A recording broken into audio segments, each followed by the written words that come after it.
Ever had a question while driving and shopping for Instacart that you wish you could just talk to someone and get an answer to? We're going to discuss exactly the reasons why you would need to talk to someone and how to do it. Let's dive in.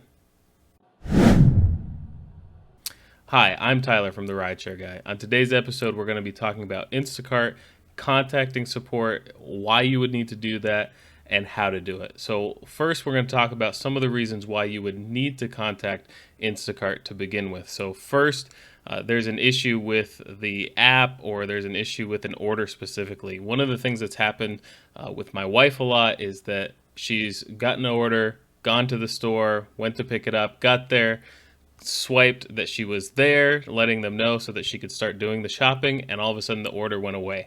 So at that point, she's contacted customer support, driver support, in order to try to get money, because she had to get paid. She had to waste time, she had to waste gas in order to get there.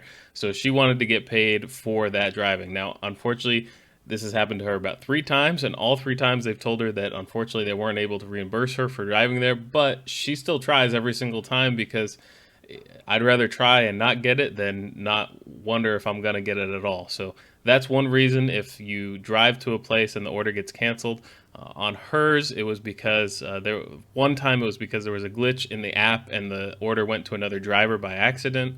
Another time, the other 2 times, it was because the customer themselves canceled the order after putting it in. So on those, I really feel she should have got it, but that's what they gave her for the information, was that she wasn't going to get it. Another reason to contact the driver support is if you have an issue with an order after you've picked it up and are delivering it. One of the times that I've had to do this was specifically with an alcohol delivery. So I got the alcohol delivery. It was a couple of beers, a couple of 6-pack of Budweiser, I believe. I went to the drop-off, went to get the ID from the person, and they couldn't find their ID. I felt really bad about it, because it was someone who was clearly over 21, but hey, the app tells us we got to get the ID no matter what. You have to scan it in, so I had no choice in the matter. I had to cancel it. Fortunately, the customer was super cool, completely understood, and apologized for wasting my time. I had to contact the driver support in order to find out exactly what to do. They had me go back to the store, drop it off, and they reimbursed me for that, which was really great, because the reimbursement that they gave me was $8, and I was only going to get $7 for delivering it. So it was actually more money for not delivering it than delivering it. And it ended up being right next to a grocery store, which I got my next order. But it worked out really great contacting the customer support. So that was another reason that you might want to do it. If there's an issue with an alcohol order or an order in general, the person you're supposed to deliver it to, the person, they're not there. You try to reach out to them and contact them. They don't respond. Contact support and find out what to do. Another reason to contact support is if the customer reports an issue that isn't real, and you're going to report that as fraud. So what's happened with my wife quite a bit with Instacart is that she'll deliver something to the house, and the customer will report the item damaged or report the item missing.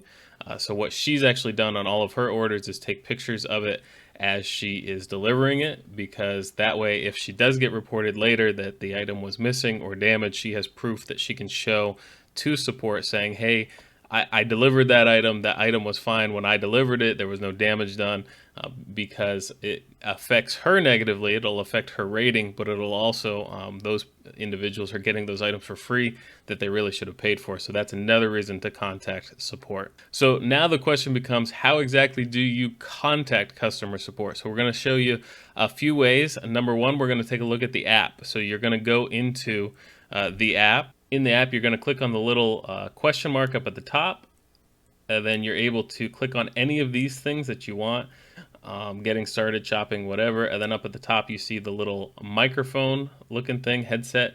You're going to click on that, and then you're going to be able to take a look at the different things and actually talk to someone on there. Another way to contact a customer support is simply by calling them. And you can do that by calling the phone number. So let's take a look at this clip from the website. This is actually from the Instacart website. And so you see the 3 ways that they have to contact. They have chat with us, get connected with a care agent. They have call us, and they have that phone number, which is 1-888-246-7822. And then they have email us, we'll get back to you within 24 hours. So depending on what it is that you're trying to get a hold of them for, it may be something that is, it can wait. It may be a question. It may be a concern about a specific order. It may be sending pictures proving that you did deliver something. You can email them and they'll get back to you. If you need something quicker, I've mostly used the chat feature. I've used it on my phone. I've used it on the computer. They're very quick. One time I looked at it and they said that they were delayed. It was going to take some time to get to me, but it still didn't take very long to get someone. I haven't tried calling the actual support. I have a feeling that the support would be a little bit longer because it's not just the support for the drivers, but it's also the customer support. So if customers are having issues, that's the number they're going to call as well. So as a driver, if you need specific support, my recommendation would be to go through the app, click on the actual things that is the issue.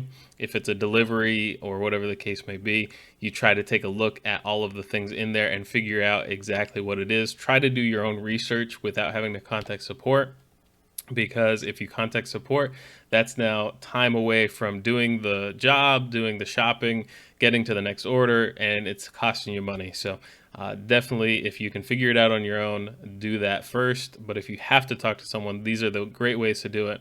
And then finally, you can also reach out to them on social media. Twitter, we have a picture of their account. It's the Instacart. It is the official one. And you can reach out to them using that, tag them in a post, send them a direct message, and they'll usually respond back to you. So definitely a way that you can reach out to them as well. So if this helped, we really appreciate it. Give us a thumbs up. If there's any other ways that you can think of or know of to contact Instacart that we missed, please leave them in the comments below. If you have any questions, let us know. We read every single comment. And please stay safe out there, everyone.